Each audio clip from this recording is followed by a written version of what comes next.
Hi, film lovers, and welcome to the March edition of Cinetopia, Edinburgh's favourite film podcast show. I'm Paul, director of the Edinburgh Short Film Festival, Scotland's largest dedicated short film event, and we're back here at EHFM at Summer Hall, and we've been busy this month watching films, planning films, and film events, as well as travelling.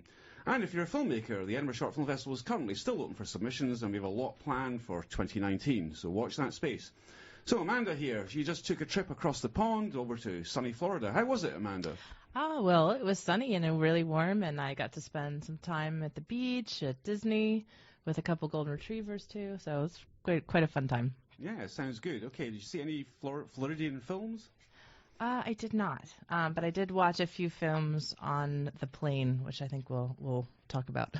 A bit later, okay. And Annie, you took a trip to Glencoe, so what were you doing there, business or pleasure? Well, just definitely not business. Amanda was in Florida, and Luca from Cinetopia was in New York, and the only thing I can afford is to go to Glencoe with the bus. In March. I know, yeah. Well, it was pretty. There was snow and stuff like that, so yeah. Lovely place.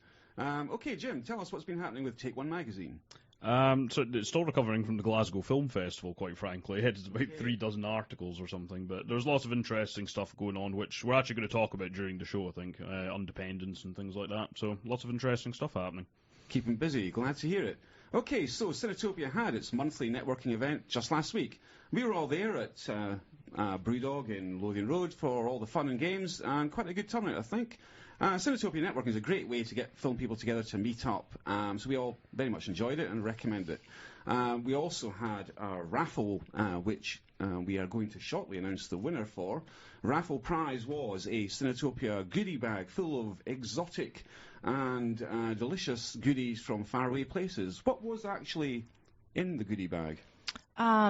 Milk Duds, Junior Mints, and the famous Jiffy Pop. Wow. Came over from America. Great. Milk Duds and Junior Mints. So whatever they are. Exactly my thoughts. Yeah. So whatever they are, someone is going to win them. And I think it's time now to announce the lucky winner. Annie, who's won this month's raffle? Yes, so I'm ready here with a bag full of business cards. I just need someone to be the lucky lady I'll do it. to pick it up. So let's see who wins. Whoa. And the winner is... Heather Brown. Heather Brown wins the goodie bag of well done, whatever that is. Enjoy your winnings. So in this episode, we'll be reviewing a few films as usual, including Mid90s, Jonah Hill's first foray into directing, and The Sisters Brothers, a French director's take on a Western. Jim's going to give us his thoughts on Under the Silver Lake, a new film by David Robert Mitchell that's currently out in selected theatres, but also streaming on MUBI. Amanda sat down with Jim Dunnigan, chair of the Edinburgh Film Guild, at the Film House to talk about its 90th anniversary this year. And Jim sat down with Nina Schildhauer, director of the UnDependence Film Festival, which will be opening in Edinburgh on the 4th of April. All that and a chat about all this Netflix drama. So now it's time for a review of Mid90s as promised. And Jim, let's have your take on it. Right, so the main headline with this one is it's directed by Jonah Hill, who we all know from various films, some farce comedies, some more prestige dramas. But it's his directorial debut. It's set in the sort of early mid-90s in America, and it follows a young boy, Stevie, who I think is broadly meant to be kind of a vessel for Jonah Hill's own kind of experiences growing up on the west coast of America at that time. And it's very set up for that aesthetic. It's shot in 4:3 ratio. It's got a lot of elements that evoke a sense of time and place. But basically we follow this kid, Stevie, as he kind of navigates his home life, which is not great. It's not necessarily terrible, but, he gets beaten up by his brother. His mother's not necessarily the most attentive, and he tries to get in and make friends with a group of kids who are skaters. They all have skateboards, they hang out at a skateboard shop, so he tries to get in with them, and he gets into some scrapes, basically, and it kind of follows how he navigates those relationships, and it's basically a coming-of-age story. I grew up in the mid-90s, and I remember the long hair and the baggy khaki pants and stuff. So it definitely was one of those movies that I think I read somewhere where it was a little bit of a time capsule, and I think it seemed like perhaps that young main character was Jonah Hill. I gathered that as well. He said that it's nostalgic for growing up in that way, and the massive amounts of hanging around smoking weed and stuff like that seemed to be. But it was a good film. But it was it didn't. I didn't love it, But anyway, what do you think, Annie? Well, I didn't love it either. It was it wasn't bad. It was entertaining and it was kind of mellow and good. It just failed to kind of say anything to me precisely. At least I like the aesthetic. I think it was pretty true to life. Although I was a bit younger. I'm a bit younger than Jonah Hill is, but I still kind of lived through that skateboarding time of my life. Although I was never that cool. But yeah, it just kind of failed to say anything, and it felt a bit stupid. And I have to say, I missed the last 30 minutes of it, and I hear that was the worst part of the film, so I'm kind of glad I didn't see it. But up until that, it was okay, yeah. I think it sets out to do what it wants to quite well. One thing I will say is that conveying a sense of time and place can be quite a difficult thing to do. Especially when you're looking at it from a contemporary vantage point. And there's an attention to detail in the film which I think does it very well. The characters are wearing Street Fighter 2 t-shirts, and then there's a lot of 90s hip hop on the soundtrack, right? Because that's what the kids in the film listen to, and all the rest of it. And I'll talk more about the soundtrack in a minute, but there's that. But even just within the scene itself, there's a restaurant scene where they're playing Kiss from a Rose on the restaurant radio and things like that. So it conveys a sense of time and place very well. There are some issues with it. Broadly it is very well done, but I'm going to actually take up the baton from Annie on it was a bit stupid point, right? Because there were points where, I don't think I agree on the film as a whole, but there were points where it's just that little bit too self-indulgent, right? So you get quite a lot of scenes of the kids talking amongst themselves, and it's good. It gives it a real kind of honesty and an authenticity, but it just goes on that little bit too long, right? I don't know about any of you, but I remember some of the conversations I had with people when I was a teenager, right? And I said some dumbass nonsense, right? And I wouldn't want to listen back to myself saying it now. Well, by the same token, I don't really need to sit for 15 minutes listening to Jonah Hill and ciphers for his friends talking about it either. So it just goes a little bit too far in some scenes like that. Right, and that's maybe why when I fully expected to not like the film, I thought, well, if this is a story about Jonah Hill growing up, I don't really like Jonah Hill as a character. I've seen him on interviews and stuff like that, apart from maybe his roles in Moneyball and Wolf of Wall Street, which I think, I just thought, well, that doesn't seem too interesting. But I also think, interestingly enough, it is a hangout movie, and that's kind of a 90s sort of phenomenon. If you think of like the films like Dazed and Confused that came out and the Whit Stillman films, there was a lot about just sitting around with your friends, having a conversation, and so in ways that the film genre itself is harkening back to that time, I think, a little bit. Yeah, it all adds up, and I think that's probably the film's biggest strength in that regard. What I will say is the kid who plays Stevie, the main character of the film, Sonny Sulich, he's really good. I think because the film kind of depends on him, really, but you need to retain that kind of empathy with him and understand what he's trying to do. And I think the script and the acting work together quite well to do that. So whilst it never really feels... Basically what it comes down to is it's painting a very specific portrait, right? And I'm not going to sit here and, I grew up on the east coast of Scotland. It's not one that I can very easily relate to, right? But I think in terms of presenting what it wants to, it's very specific, but it is very well done for what it wants to do, largely, I would say. Yeah, that's true. What do you think about the soundtrack?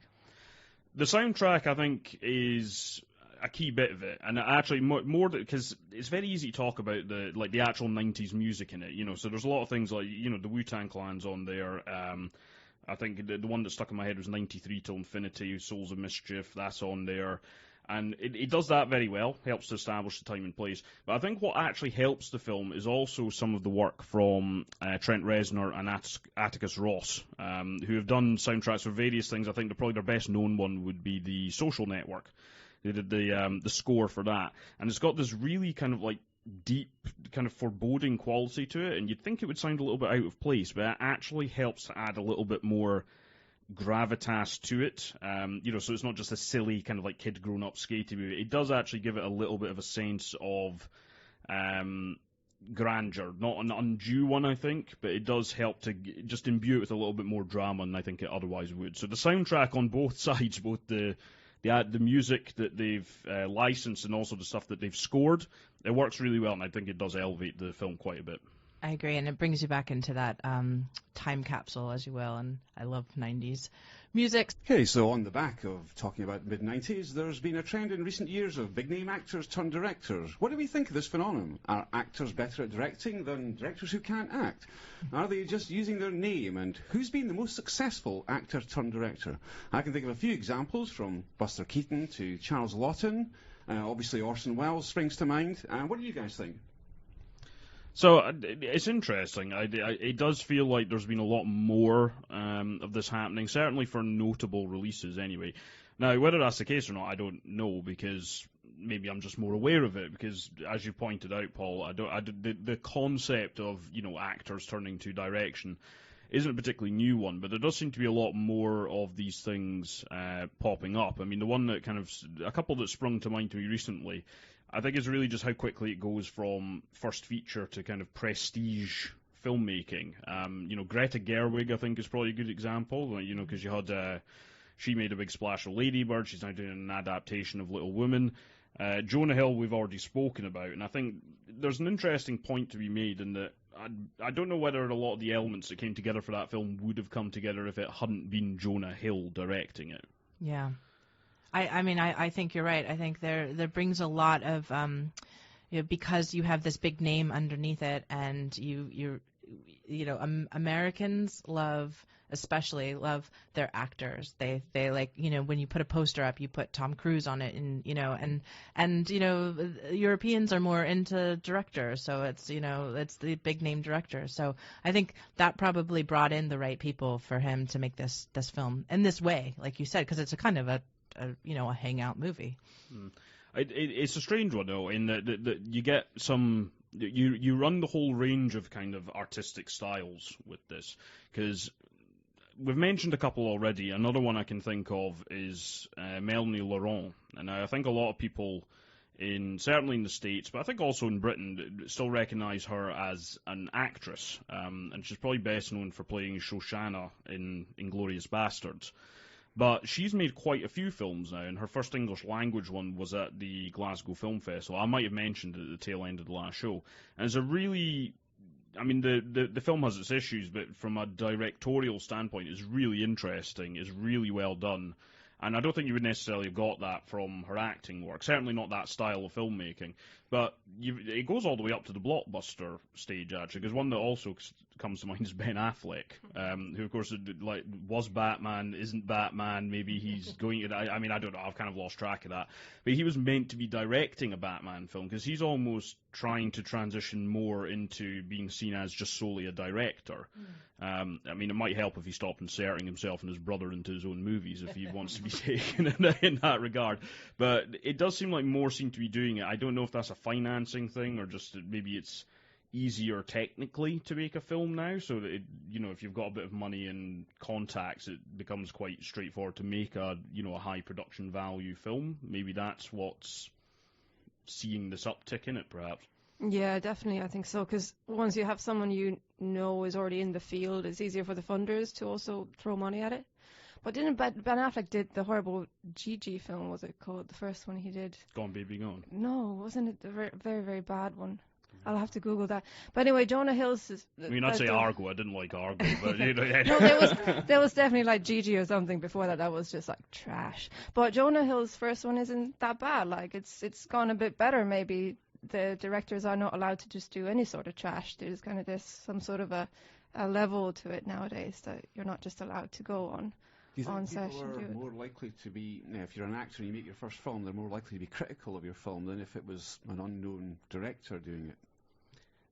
I think you end up with more eyes on it. I think purely just because it ends up with a lot more distribution as a result. Like in the States, Jonah Hill's film was distributed by A24, so kind of like this indie powerhouse of filmmaking. I find it hard to believe that film would get picked up for that level of distribution. And also, it didn't end up getting nominated for anything at the Oscars, but there was an awards campaign for it. I mean, it was nominated at some other things like the Independent Spirit Awards and things like that. So I don't think it would get the same level of exposure and therefore scrutiny.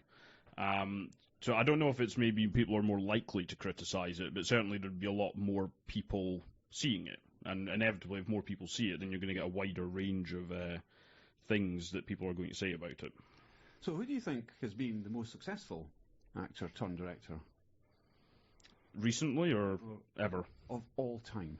Well, I mean, Orson Welles did do pretty well for himself. I mean, I'd kind of go along with that. Yeah. I mean, if you look at the catalogue of films that he's come out with and that history is there, I think it's hard to see past that. I think there's a lot. I think what's quite exciting about now in terms of the number of actors turned directors who are floating around is there's a lot of good filmmaking there, and it could be quite interesting to see which of those could potentially move on to become in that same. I mean, maybe not same category. Let's see, but will then go on to actually build up a big track record of really good filmmaking. I think Orson Welles, he used his acting background to kind of inform his filmmaking style because of the lighting and the staging that he kind of developed or understood through his theatrical career, because he was a stage actor essentially before he moved into movies, and that that can see that in the lighting in some of his early films and so on, the staging and sets and so on, things like that.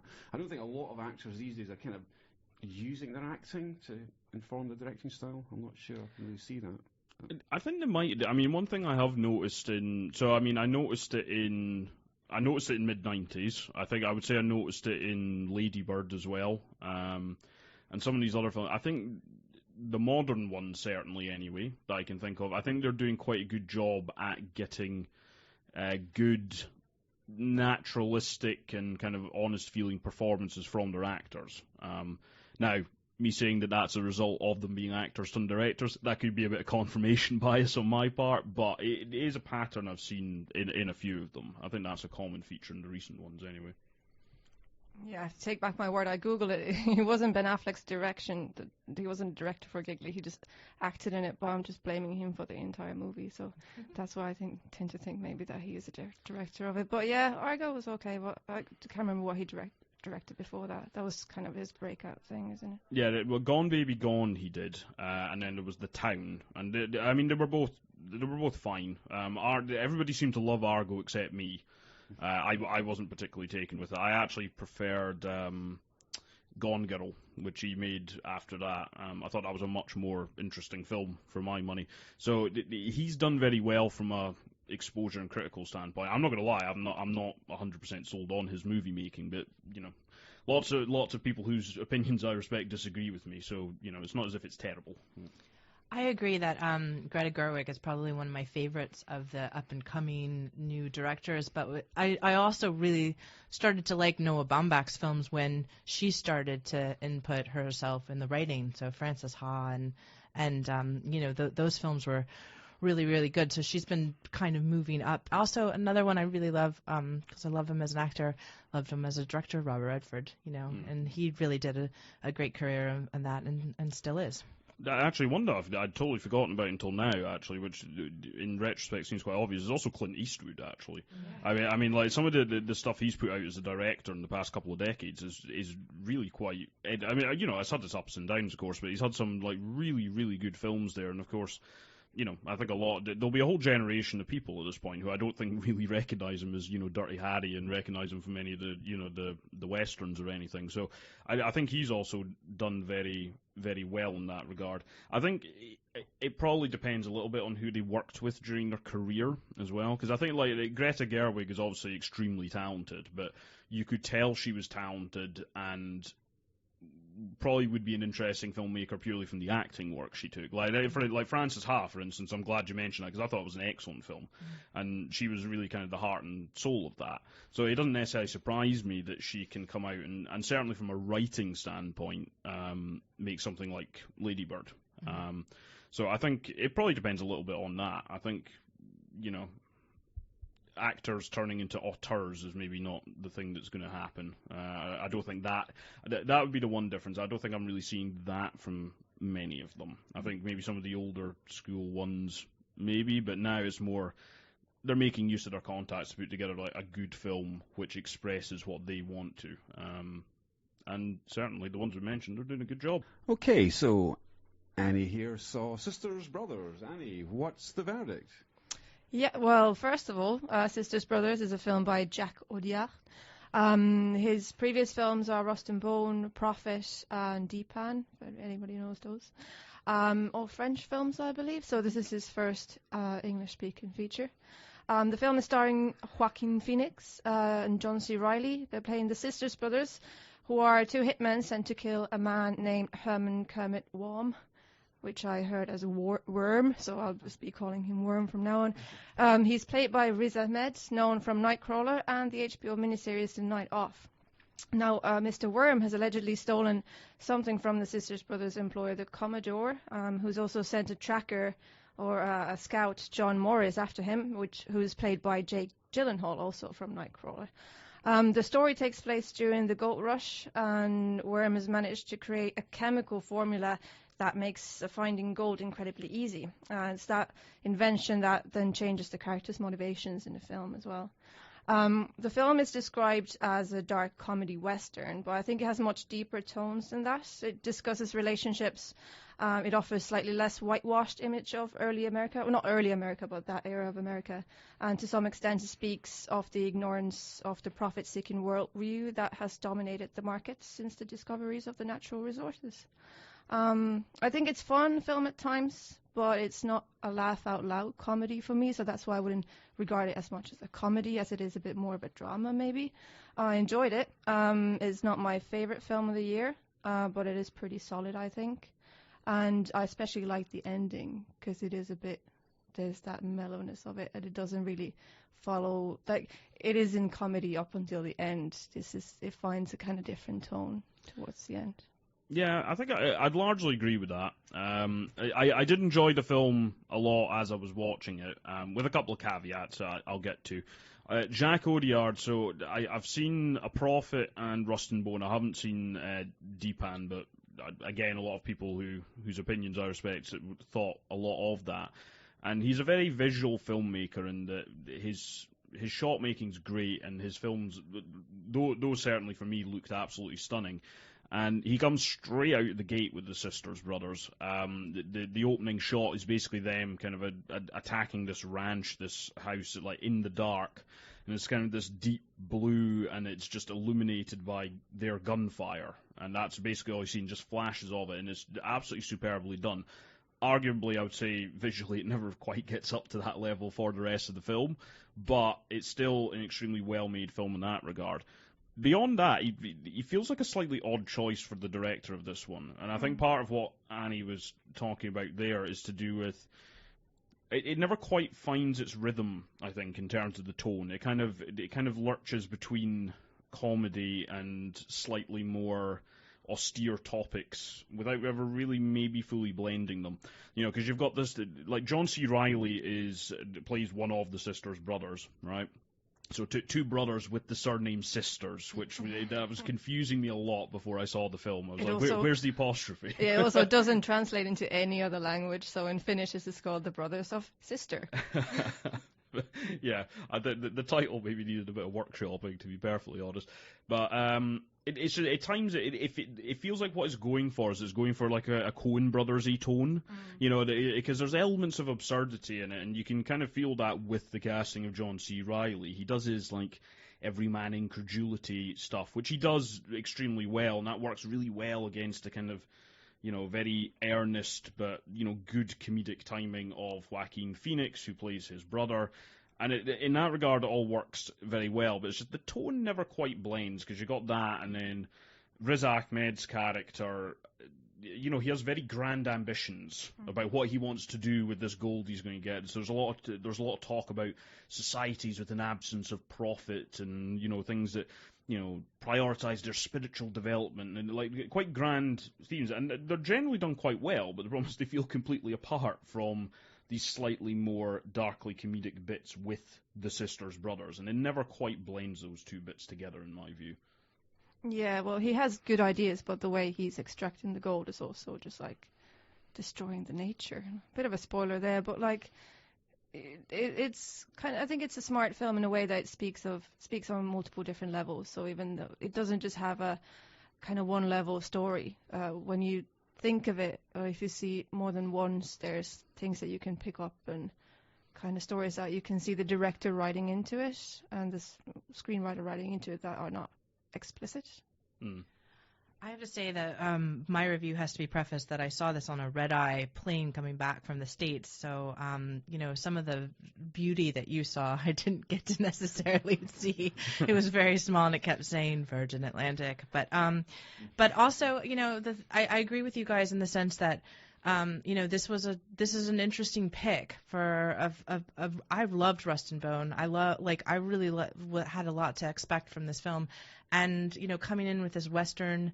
There's a lot of great dark comedies out there that are westerns. You brought up the Coen brothers, but then there's also things like one of my favorites, Butch Cassidy and Sundance Kid, which has this kind of two characters, traveling, being searched out, and so it didn't get there in that way, and so I also got really sick from watching the probably the plain food, but also the like the cutting of off of the arm and all those kinds of things. And and also Rust and Bones about like losing limbs, so he seems to have some weird fascination with that. Yeah, I have noticed Jacques Audiard seems to love people losing spoiler alert for all Jacques Audiard's films here, by the way, but he seems to love people losing limbs. He also seems to love shooting people in the ocean. I mean, this is the only Western scene where I've never seen a director so desperate to get to an ocean shot, quite frankly. But it's a good film. It is a good film. It never quite blends it, but given that it is quite ambitious in that regard, I'm kind of willing to forgive it a little bit, because it has good, if you look at kind of the thematic elements about, who Riz Ahmed's character kind of is meant to represent and who he ropes in to help him, which ultimately is kind of, I think it's probably not too much of what I say. This doesn't really go according to plan, right?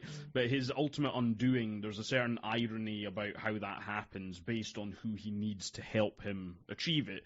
So it's got a lot of good ideas, and I think it executes them largely pretty well. The acting's very good. It looks really quite beautiful in places.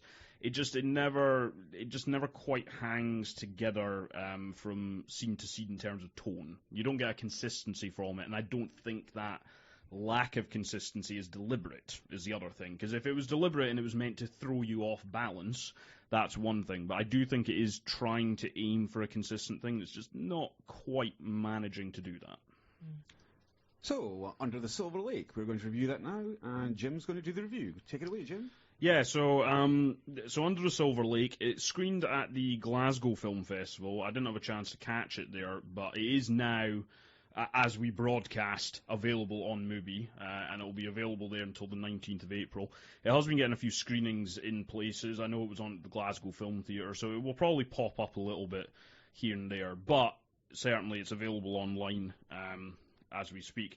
And basically, it's set in Los Angeles, another film set in Los Angeles, and it's it's going for a sort of neo-noir feel, and it follows Andrew Garfield playing a kind of, down-and-out slacker type, basically, called Sam, who spends his days, sitting around, not really doing much, spying on his female neighbours in very leery fashion. And one day he comes across and notices this woman, Sarah, played by Riley Keough, who I think I last saw in The House That Jack Built, so she's been in some interesting films recently, shall we say. But basically, the next morning, so he makes a connection with her, and the next morning she disappears. So he goes on this quest across Los Angeles, unraveling kind of ridiculous clues and, conspiracy theories, and trying to find out what happened to this woman. And it doesn't really work for me, to be honest. It's directed by David Robert Mitchell, who has done 2 films before, The Myth of the American Sleepover, and then his breakout thing was It Follows, a horror film from about 2 or 3 years ago, which was really excellently done, made a lot of waves, and it does feel like this is the film he's been allowed to make because that was so successful. There's a lot going on here, and it does not blend as well as it should. It really doesn't. It spends a lot of its runtime basically framing him as this kind of misogynistic nutbag, effectively, and he is. I mean, it makes very clear that that's meant to be the perspective of the character, not the film. But it wants to have its cake and eat it. It's trying to paying homage to things whilst trying to pastiche them. It's also trying to highlight, the way Hollywood chews up women and spits them out, whilst, to a certain extent, it kind of does the very same thing in the film. And it's not very subtle about it. There's one scene where, he's chasing down this lead, and the people he's talking to stop leaning on the gravestone that they're leaning on. It's got Hitchcock written across it. I mean, and it's got this very Bernard Herrmann-style score. It's really going for these LA noirs, and even modern ones like LA Confidential and things like that, but also, like Billy Wilder's films and things like that. It's really going for that sort of tone. But then come the end of it, it kind of undermines itself, and it doesn't really say a huge amount. I think it's worth seeing to make your own mind up about it, because I think to say it's divisive would probably be, putting it mildly. But for me, it didn't quite work, and I just kind of had this vision of Hitchcock spinning in that grave that you see, to be perfectly honest. I would say Andrew Garfield's very good, and it's not an easy performance because it is not a likeable character, nor is he meant to be, but he does pull it off very well, and you certainly say engage with the story, but it's more just the number of eye rolls that you have as that story progresses, I think, makes it a ignoble failure for me, I would say, but yeah, check it out yourself, I would say. Interesting you mentioned that, though, with the Los Angeles sort of homage. Did you see the trailer for the new Quentin Tarantino film? Because that seems to be a theme coming up. I haven't, actually. It's been all over my social media for a couple of days. I did see the poster. The poster is absolutely dreadful, so I certainly hope the trailer is better than the poster. But, I'm always a little suspicious of this because it always gets a little bit close to Hollywood self-love. I mean, I'll reserve judgment until I've seen it, but it's just, Hollywood celebrating Hollywood. It does. Well, you don't like the Oscars, so same difference, right? Hey, I'm nothing if not consistent. Well, I mean, they tend to make those films, and then they tend to get nominated for the Oscars. They love films about Hollywood. LA Confidential is a great example, So, last week, Amanda ventured out to the film house to interview the chair of the Edinburgh Film Guild, Jim Dunnigan, and Cinetopia is planning a new programme there in the upcoming months, and we'll be chatting about that later on. In the meantime, here's the interview. Okay, so I'm here with Jim Dunnigan, the chair of the Edinburgh Film Guild. Thank you so much for being with me today. Pleasure. So, Jim, tell me about the history of the Edinburgh Film Guild. Edinburgh Film Guild, you have to imagine back in Edinburgh, 1929, a group of cinephiles who were in love with cinema and wanted to see cinema from everywhere, all over the world, not just what was in the commercial circuits at that time. So it was felt that under the influence of two events. One was the foundation of the Glasgow Film Society a year prior to Edinburgh, and the foundation of the London Film Society 2 years prior to Edinburgh. And it was felt that if Glasgow and London can have a film society, then Edinburgh is deserving one also. So that was 1929 when the Guild was conceived, and that makes us, at the age of 90, the oldest continuously running film society in the world. Wow. Which is quite a prestigious thing to be, I think, yes. So then I assume the London Film Society and the Glasgow Film Society have since gone on. Long since. Yeah. They were both gone by the time the Second World War broke out. Wow. So are there any other rivals in terms of other film societies that are known? No. Well, what do you think it is about Edinburgh that has kept a film society around for so long? Well, Edinburgh, I mean, going back to the Enlightenment, I suppose, Edinburgh has always been a cultural city. And as Lenin said, cinema is the most important art. So, following Lenin, we agreed with that statement, and it just had something which I think the original founders just felt had to be done, and to bring access to the best of world cinema that was available at that time. So what were you showing at the Edinburgh, but what were they showing at the Edinburgh Film Guild early on? Soviet cinema was much favoured, as you can imagine, at that period in the late 20s and so on. A lot of Soviet cinema. A lot of documentaries were being screened by the Guild then as well. I mean, perhaps not surprising that one of the founders was, of course, John Grierson, great documentarist. So you expect documentaries to feature quite strongly in that. Japanese cinema. Some very rare screenings of films were held in Edinburgh in that period. Of course, European cinema. Weimar culture was very important. Films by Pabst and Kleine and so on. We brought them all to Edinburgh. Where were films screened back then? Back then, well, the Guild has always been quite fortunate in that it's always had its own premises. But the peak years of the Guild in sort of Second World War, immediate post-war period, these were the big years when the Guild had a membership of around 4,000 people. So we had screenings in our own little cinema, which at that time was over on the south side.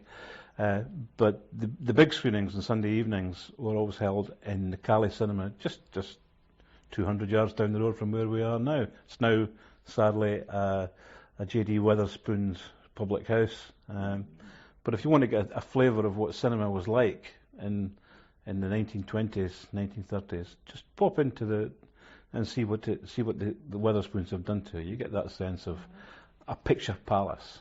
Really, very, very impressive. So the Guild held their main screenings in the Cali. After the Second World War, the Guild then moved into newer premises over in Randolph Place, just at the edge of the new town, and that was the home of the Guild until we moved into this building in the 25 years ago. The Edinburgh Film Guild has had a lot of, has been really instrumental in starting a few really important film institutions in Edinburgh, correct? Well, I think it could be said that the Guild is the parent of art house cinema in Edinburgh. Out of the Guild and the people involved with the Guild, it must have been a really exciting time when you had names like John Grierson, Forsyth Hardy, and others running this organisation, and this gave rise to a demand for, I hesitate to say non-commercial cinema, but commercial cinema that was out with the mainstream. And the first art house cinema would have been the Cameo up at Tollcross, run by Jim Poole. A huge influence on the introduction of subtitled films into Edinburgh. And then, many years after Jim Poole set up the Cameo, along came the Guild's idea to invest in this building, 88 Lothian Road, and that was done by the sale of the premises I mentioned earlier at Randolph Place. That was sold.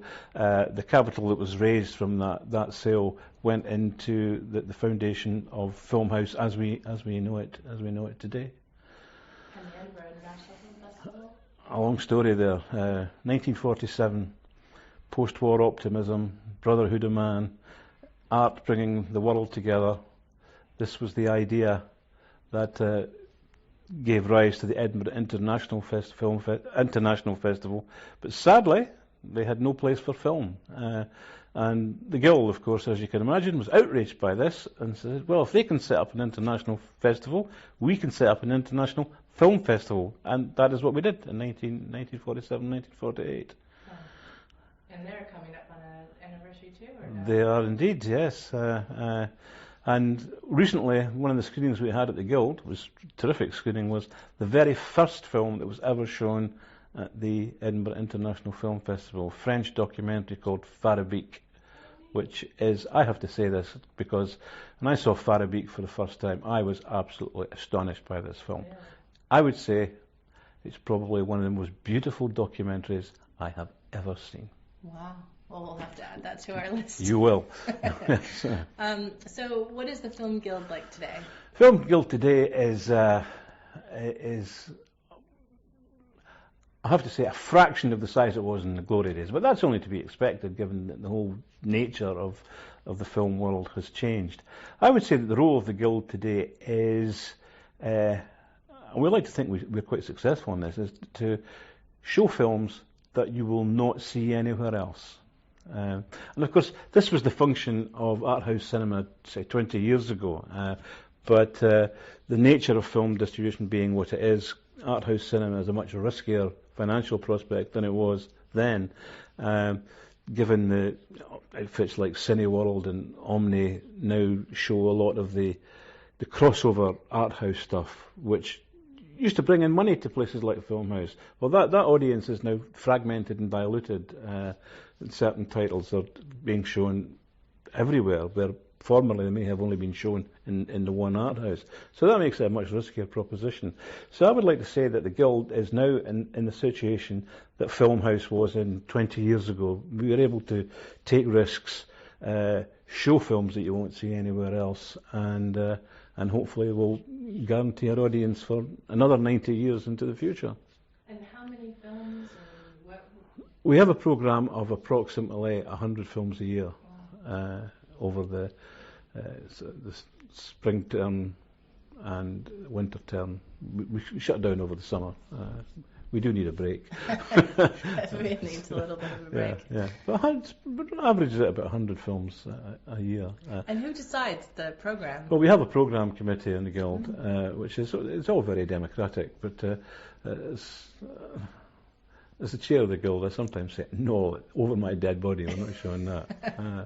But that very, very rarely happens, and usually it's quite amicable, unlike the British Cabinet at the moment.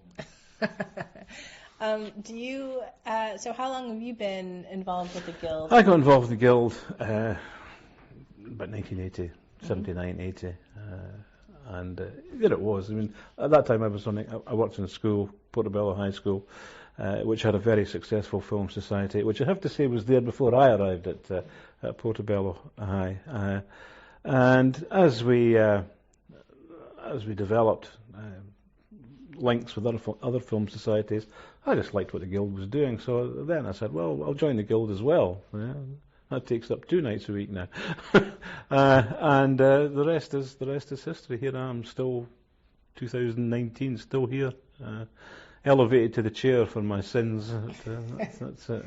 And you teach at the Edinburgh University as well right now? I do, yes. Classes? So, I do two classes, just to keep, now that I'm an old retired gent, 2 classes a term, just to keep my hand in. So why do you think Edinburgh has all these film places, and is a place that sort of is I think there's a number of reasons. Even going back to the Enlightenment of the 18th century, Edinburgh has always been a hive of cultural activity, whether it be literature, painting,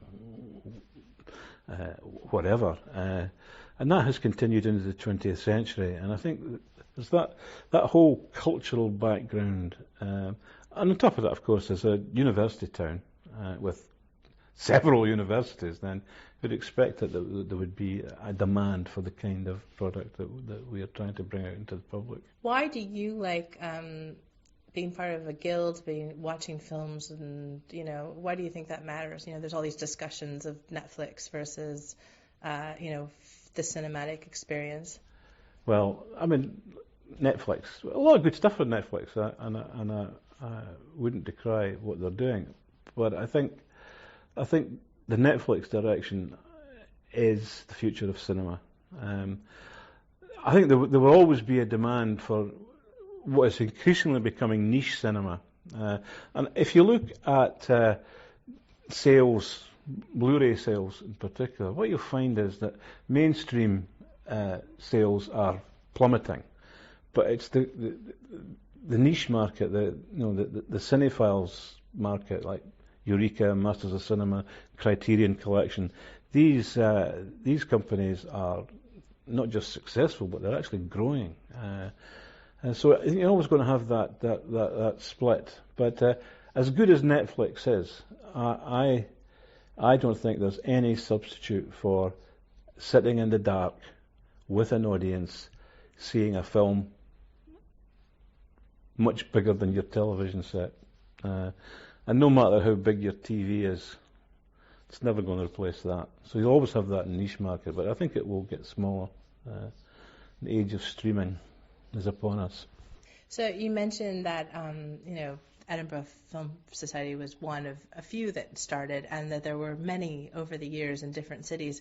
Why do you think the UK? Can you talk a little bit about the history of the Film Society movement and why? And I'm also just curious if you think, it's something that you think will always be around. And the answer to that question, yes, I think they'll always be around in some form. Nothing like the scale of that it was in the 60s and 70s, which were probably the peak years of the Film Society movement. But we still have the British Federation of Film Societies, and there's film societies cropping up in all kinds of peculiar places. And the other trend that's quite interesting today is the amount of cinemas that are being restored. Down at Campbelltown, over at Bo'ness with the Hippodrome, and hopefully the George in Portobello, being turned into sort of community hubs, not just for film, but for other things as well. And that is a really interesting development. That demand is still there. And if you look at particular the Hippodrome in Bo'ness, now hosting an internationally acclaimed silent film festival, and doing so very successfully. And that kind of thing quite excites me. That there's always going to be that demand for proper cinema in proper conditions, sitting in the dark and seeing the light. Why do you love it? Why do you love what you do?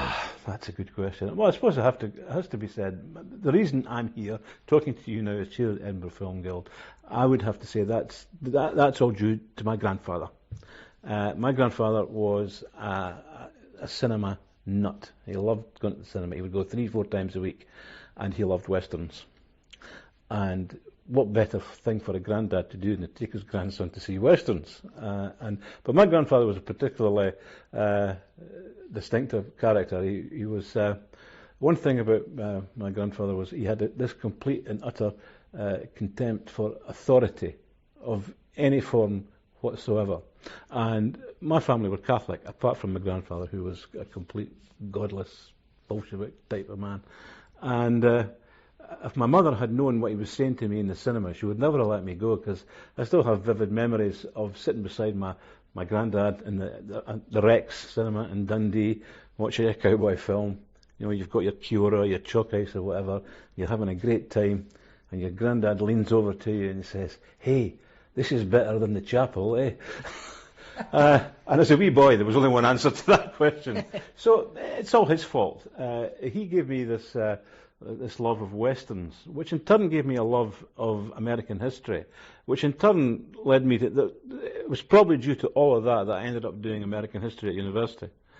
So from these sittings in the Rex with my granddad in Dundee.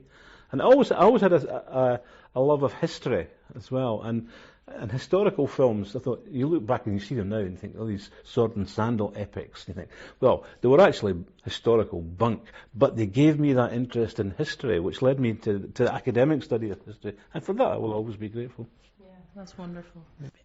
Having 90 years here, you guys have an amazing archive. We do indeed. Yes. Tell me a little bit about the that. archive. It's in the room next to the one we're sitting in at the moment.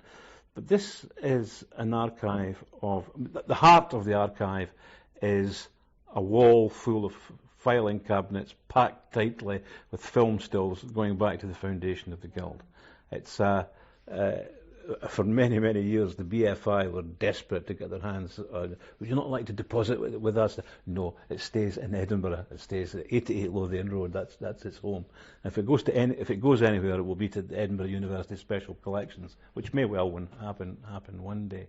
But it's a treasure trove for scholars. We have trade journals going back to the early 1930s. We have fan magazines. We have the stills, as I say. We have books. It's a veritable treasure trove, and because it's locked away in 88 Lothian Road, we would really like to see it getting out there and being used more by film scholars. So there is a lot of treasure to be mined. I mean, even as we speak today, it's still not been thoroughly catalogued. So we could be sitting on something that has been lost and forgotten about, and we have it, but we don't know yet because it's not been properly archived.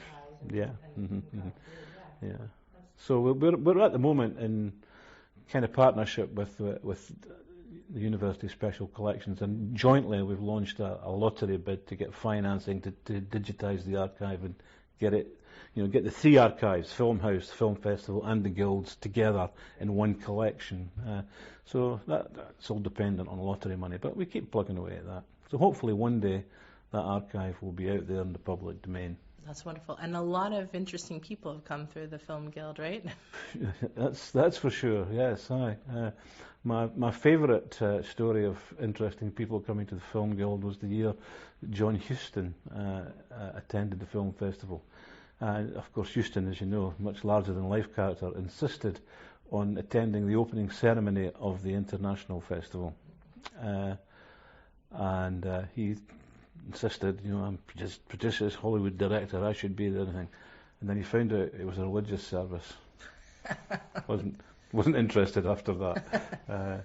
But yes, we've had Gene Kelly was here. Wow. But one particularly affecting story, I think, something that would probably never happen today, was the year that Douglas Sirk was honoured with a retrospective, and he was invited to come to Edinburgh to accompany that respect. Sirk was so honoured by this that he insisted on paying his own way. That's amazing. Can you imagine that happening today? Yeah. He said, no, I'll book the hotel. It's all on me. He was just so honoured to have that. I think that's one of the loveliest stories to come out of the history of the festival. Jim, thank you so much for taking the time. It was really wonderful to come back and learn a little bit about Edinburgh and the history of the Film Guild. Good, thank you. All right, thank you. And we also talked to Nina Schildhauer about the upcoming and imminent launch of this year's UnDependence Festival. And for those who haven't been to it before, what's the general idea of the festival? And the ideas that underpin what you're trying to achieve, I suppose. So you could say that our motto is films are for everyone. We're trying to bring international Scottish short films, independent films to a broader audience in non or unusual cinema rooms. So we're basically converting or setting up sort of pop-up cinemas in community centers, etc., and create community spaces where people can come and watch films. And hopefully people who would rather be too shy to approach, these highbrow cultural institutes like art house cinema, because we know it sometimes has this kind of flair where people think, I know nothing about film. So, what is it about these spaces? Because I think you're right in that art house cinemas in particular can be quite a intimidating atmosphere for somebody who doesn't feel like they maybe have something to bring to the conversation. So, what is it about these non-cinema spaces that you then convert that you think is more inviting? What sort of barrier do you think it breaks down? They all do really, but I suppose Pilgrim St Paul's Church is one of the key ones. And I was just wondering how easy is it to find these sort of pop-up and community groups to work with? Is that a difficult process, or do you find there's a lot of them and you just need to choose what you feel like is the correct one for the screening you're looking at? It is a mix of what is the potential partner's own mission, what is their goal, and of course what's the facility like? Is it feasible to put up a screen in there? Is the sound good? Can we get a screen and a decent picture up there? Of course, but as in case with the Pilgrim St. Paul, we were lucky as far as that the Leaf Community Cinema is there. That's their home. Like there's a feeling of community there, as opposed Linda to... McGill is a wonderful woman, and it's just that spirit and the spirit of the Leaf community cinema exactly matches what we want to do. And they've been hosting us for 4 years now, I think. We keep coming back. The space is great. It's huge community hall, and on the stage. Yeah, no, it's interesting you say. I think you're probably right there. There's maybe a sort of sense of community that's a little bit lost, apart from these kind of specific events where they pop up. So the one thing that I also want to ask you about is a set of the shorts that I've already seen for UnDependence. You're doing an evening of Iranian short films. Now, you've mentioned the idea of like cinema should be for everyone, and obviously the audience is one part of that. But what is it on the other side in terms of the filmmakers that is that part of the reason that you've chosen to screen some Iranian short films, apart from the fact that they're obviously very good short films, but why that country focus in particular? Really sort of spaces where people would sit next to each other in a very closed, dark space, and people would talk, people would go in and out during the film, and it wasn't at all this kind of highbrow as if you're in an opera house and enjoying this high culture thing. And don't get me wrong, I love it. I love going to the film house. I think it's a great place. Yet we hope to bring back this sort of more traditional is probably the wrong word, but we're trying to make it a bit more communicative, a bit more down to earth. Like there's a feeling of community there. Yeah, people feel unafraid to talk about their things. There is very few screenings. One of them is, for example, the Cameo when they do their horror night, and it's so fantastic when you sit next to all these other horror fans and they talk back to the screen, and it's completely dynamic. That is what I sometimes miss in film. Yeah, no, the festival itself. The theme behind it of UnDependence and dependency on each other. What do you think that brings to Edinburgh audiences, I suppose? Because I think that for me it seems to span all kind of cultures, really, because you get a lot of festivals in Edinburgh which, for better or worse, have a very specific country focus or a very specific language focus. Would you say that what makes UnDependence a little bit different is the universality of what it's trying to bring to Edinburgh audiences, or would you find something different? Screening fees. That's the one thing we're a bit upset about, being on a low budget.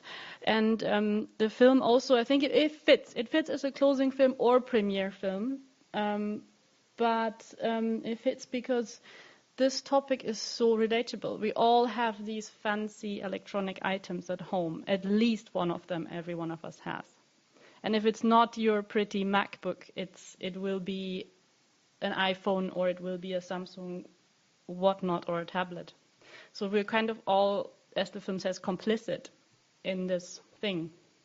It's similar as with our clothes. If you buy H&M clothes, you got to know it's been colored under horrible circumstances in some factory in Asia somewhere. Yeah, well, if anything, it's probably a slightly more hidden thing, because obviously your clothing still has a label on it which says made in Bangladesh or made in China or That's true. something like that. Whereas your electronics don't always, the Apple ones, it's usually got, designed by Apple in California and missing out the rather pertinent details. So the festival itself. The theme behind it of UnDependence and dependency on each other, what do you think that brings to Edinburgh audiences, I suppose? Because I think that for me it seems to span all kind of cultures, really, because you get a lot of festivals in Edinburgh which, for better or worse, have a very specific country focus or a very specific language focus. Would you say that what makes UnDependence a little bit different is the universality of what it's trying to bring to Edinburgh audiences, or would you find something different? Yeah, that is one thing I think where we're special. We have not decided to do a festival on a single language or culture or country. Also, there is, I think, almost every culture is represented with a film festival in Edinburgh, which is great about Edinburgh. But, if you come and want to do just another one, what would be the point? What would you say is the future of the festival? How do you find the festival landscape in Edinburgh as an organiser of one as opposed to an attendee? We're careful with our opinion on the Scottish independence at the time, because as with the EU referendum, I think a lot of misinformation was around. I certainly at the time didn't feel fit to have a proper judgment on a country's future that's not my home country. But we both felt that this pure independence that people try to sell you, that doesn't exist. Even if Scotland were to be independent, and even if the UK is going to be independent from the EU, we never are. There's trade agreements, there is all these things that you always need to negotiate with your neighbors, whether you're a single person, whether you're a country. And so UnDependence is asking questions of about relationships. And that's, I think, a theme that just hadn't been. It's difficult, yeah. The cultural scene. I think it's, from what I can see, the way the programming is done, it that spirit that you spoke about that kind of energized people, I think it's captured it in a very progressive way. I'm right in saying that because a lot of festivals take a approach where it's, pay what you can afford. I know a lot of festivals that do that, and I think a lot of very wonderful festivals that do that, but I think something that's maybe important for folk to know about UnDependence is, I'm right in saying that basically there's a charitable donation included as part of the ticket cost, which you've tried to keep as low as possible, but because you're going through citizen ticket, I believe it is, there is a charity aspect to the tickets that are bought. We would like to have a bit more of an impact in the community. This year we've started to get to engage with charities that fight homelessness. So the festival starts on the 4th of April, and one of the things you've got there is you have a 48-hour filmmaking competition that's going on as part of that first evening. Is that correct? People to know about the festival. Mm. I'm right in saying that because a lot of festivals take a approach where it's, pay what you can afford. I know a lot of festivals that do that, and I've a lot of very wonderful festivals that do that, but I think something that's maybe important for folk to know about UnDependence is, I'm right in saying that basically there's a charitable donation included as part of the ticket cost, which you try to keep as low as possible, but because you're going through citizen ticket, I believe it is, there is a charity aspect to the tickets that are bought. Yeah. I think I'll just maybe ask you a final question just to seal it off, and then I'll record a little bit of thank you for joining us. And then I'll leave it there. I think I might follow up with some text ones, if that's okay with you, for the Take One interview. But I think we've got some good stuff there. I think that should bring people into the festival and what's going on. Yeah. So I'm still nervous here. Never done that before. No, it's good. Yeah, and the closing night is on the 7th of April, where you've got the screening of that. There's a short film programme as well, and then obviously the closing feature that we spoke about. So am I right in saying people can go to the UnDependence website to get tickets for all of these events? A 48-hour filmmaking competition that's going on as part of that first evening, is that correct? Yes, the Dogma Edinburgh is a group of filmmakers. They call themselves, they come from the... Okay, well, thank you for joining us, Nina. Best of luck with the festival, and I'm sure that plenty of the team here and also our listeners will see you there. In a topic and a style. So there's been a lot of commentary recently in the newspapers about Netflix, and Spielberg's recent comments there about recommending people should vote for Green Book for the Oscar because it took place in a cinema as opposed to Roma, which was on Netflix. So, guys, this controversy has really been bubbling up. What do you think? So, my views on this have kind of evolved as I've been looking at this debate, because initially, I think because I prefer to see films in a cinema, I was very, things should have theatrical distribution and, being quite forthright about it. But I've kind of come to the opinion that the theatrical environment is worth preserving. I think that, and I don't know many people who would necessarily disagree with that. However, I am coming to the conclusion that it needs to evolve or die. And there's some very outdated views about what makes something cinematic. It's a word that gets bandied around a lot, particularly in film criticism. It'll be something cinematic. And I think that term has been getting devalued a little bit over time. And personally, I think if Spielberg did in fact say, a vote for Green Book is a vote for cinema itself, basically contrasting it with Roma, then, I respect the man because he's made some of my favourite films of all time, and he's clearly a, incredible legend of directing. But that statement is complete and utter nonsense, to be perfectly honest. The idea, anybody who's watched Green Book, which I now have compared to the last show, as opposed to Roma, the idea that Green Book is more cinematic and more deserving of the accolades of cinema by virtue of its primary distribution mechanism is completely ridiculous. So there needs to be a little bit of ground given on both sides. The question is, what interest do Netflix have in showing things theatrically if they're going to continue to fund new productions? See, the problem is that I agree with you, Jim, in the sense that Roma is way more cinematic and should have been looked at the merits of the content of the film and the way it was filmed and whatnot. But the chances of being able to see Roma were, in the theater were significantly diminished by Netflix themselves. And and actually a lot of opportunities, for example, would be the Scottish film, The King, what was it, the Outlaw King. I talked to some exhibitors who were not allowed to show it, and they said that they would have completely filled their theater, having seen that. So I think that people should have the opportunity to see films in the theater if they want to. And I was fortunate to get to see. We both saw Roma, Annie and I, in the theater, and I probably would not have enjoyed it as much if I had seen it on a screen on the way to or from the States.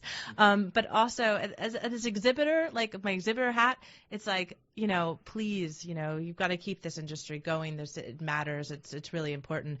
My filmmaker hat says, a lot of those films that I want to make would not, and Netflix is supporting filmmakers, specifically documentaries. They're providing a space for that, for production to be made.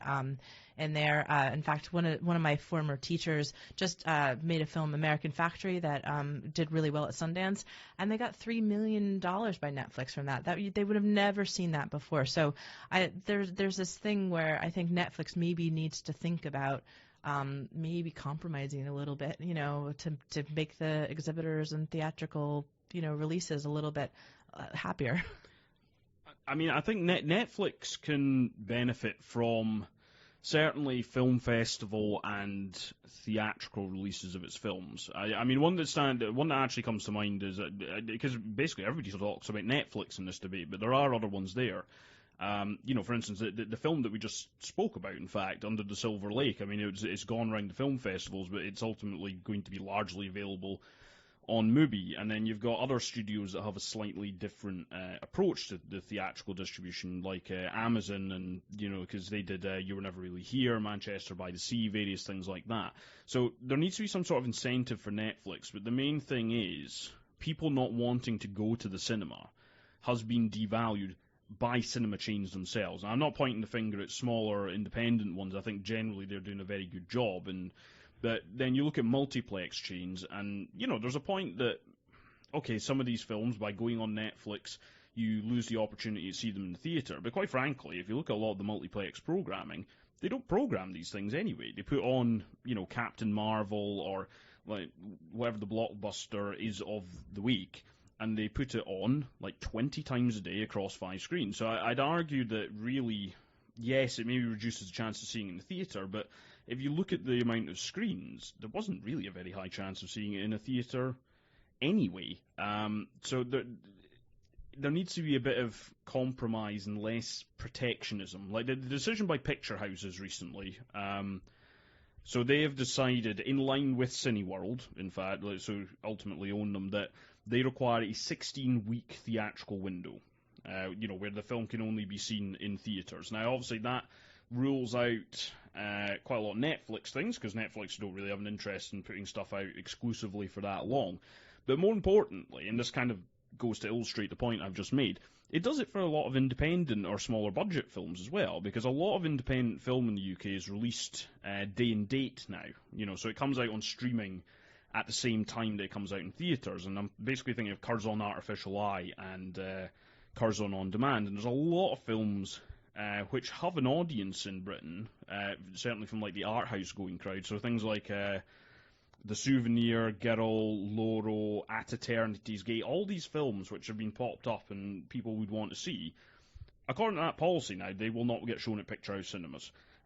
So, the Cameo here in Edinburgh, some of the other ones that I know, there's a bunch in London, Cambridge Arts Picture House, all these places where it's basically one of the main cinemas that offer that type of programming, they've completely shot themselves in the foot. And it's kind of this protectionist attitude. It's like, oh, well, if it's a streaming house that owns it, then we can't possibly do that. We need to protect cinema. But with the actions they're going through at the moment, they are not protecting cinema. They're damaging it. They're restricting the amount that can be seen. And I'm not pretending the streaming services are innocent in this. They're far from that. But the attitude to them at the moment I find very, very odd. Very odd.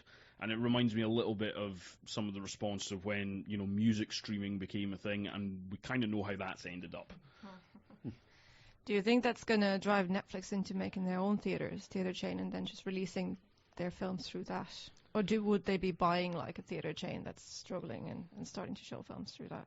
Well, I think that there has been discussion by people who are in part of Netflix on how we can change the theatrical distribution system. So you have these like monthly buy cards, and I think Cineworld has that and stuff. And they tried that in the States for a bit, where you could see 3 films, but not all the multiplexes were on board, and it sort of failed. It is about price sometimes too. Can you take 7 kids to see, a film? There are some theaters that are bringing down their price. View is a great example. I go there all the time because it's cheap. Those are sort of the things that maybe could help evolve the theatrical distribution to let it happen. Yeah, I think, well, the thing is, there are little schemes here and there that kind of fly under the radar. And actually, I'm going to come back to the example of MUBI, because so I joined MUBI in order to watch Under the Silver Lake, right? So bad choice. Unfortunately, there are plenty of other ones that would have been better. But but if you're a Picture House member, you get a longer trial. Actually, you get 3 months, so that's something that's quite useful for people to know. But what's quite interesting about it is by signing up to MUBI, you get access to an app, MUBI Go, and basically every week you get a free cinema ticket. And they choose the film every week. So the week before I watched Under the Silver Lake, it was Border, which has done very well at a whole bunch of film festivals and was showing a few places. It was shown at the Film House here. Under the Silver Lake, I think at the time I watched it, the only place it was screened in Scotland was Glasgow Film Theatre, so you need to be in Glasgow. But it came as part of that subscription. So if I'd been in Glasgow, I didn't need to watch it at home on my TV or laptop. I could have gone to Glasgow Film Theatre to watch it at no extra cost. And I think it's schemes like that that are the things that need to be embraced. But as long as they're trying to kind of protect it by excluding these sort of films, I don't think it's going to get anywhere. And like Netflix is the biggest name because that's where most of the money is, right? I don't think like MUBI's not even on remotely the same scale. But schemes like that, there just needs to be a little bit more out of the box thinking, and I think we could come to an arrangement of that sort, where it's beneficial for Netflix and these studios because they get the buzz, they get the word of mouth, it's going to get subscribers signed up. And there's still, there's a whole raft of content on Netflix. They don't need everything to be purely exclusive from the start. But the fact of the matter is that it needs to be incentivized for them. They are a business, and they're not going to do it for the good of cinema. But I think there are things that would improve their business that you could get them sold on. Yeah, I think they need the theatrical release for some of their films just in order to get the accolades, to get the awards. But I think Sean Baker said that as well. He's a director of Tangerine and Florida Project, so he's talking about issues of poverty and not being included in stuff. But he was called out because he had said on Twitter, told everyone to go watch Roma in a cinema, and a lot of his followers said, hey, we don't have a cinema near us that shows Roma, and we can't afford to go because obviously this day and day you need a disposable income to go to cinema, which is a bit ridiculous, whereby you can just have one Netflix account and then the rest of your family can use it, so it's basically just peanuts that you're paying. But he said that maybe Netflix should introduce something like a $2, I think that's a bit too low, but a $2 fee, and if you pay that on top of your subscription, you get to see films on theaters as well. I'm not sure if that's going to work, though. I don't think Netflix will do that, and I don't think that would cover exactly. I don't know how MUBI does it. How do they financially, how are they able to give those free tickets to people? It's a good question. I don't know. In terms of what the finances would need to be to make that work, I don't know. But just when you take a look around, I think the sort of thing you've spoken about there, that's the sort of thing where if they try and work with Netflix as a distributor, as a producer of these works, as opposed to a competitor in the exhibition space, I think this is the sort of thing that could arise. Because, we could spitball this all day. I'm sure we could come up with a million ideas. But unfortunately, I don't know what the books look like at Netflix and elsewhere, so I don't really know what would actually fly. I just find it hard to believe when you look at all the various other ways that media forms have been disrupted by the internet over the past 15 years. I find it hard to believe that there couldn't be something that allows these films to be seen in cinemas and also allows people who don't live next door to the sort of cinema that would program it to see it. And it's going to require a little bit more humility on the part, in my view anyway, and as I say, my view's been evolving, right, so this could change next week again, but based on some of the responses I'm seeing and actions, not just words like that Picture House's move, it's going to require a little bit more humility on the part of quite a lot of the large theatre chains. Because the fact of the matter is they don't have the clout that I think they did a while ago, and it's going to require a little bit of flexibility from them, and I'm not seeing that at the moment. Yeah, I think what we're saying is a lot of this is about access. You're not going to be able to see films at a multiplex that you can see on Netflix. But what bothers me about Netflix a bit and all the streaming platforms is that back in the day, Netflix, which was originally a DVD rental sort of send in the mail kind of thing, which was brilliant, you could see anything and everything. And now they're slowly taking those things off.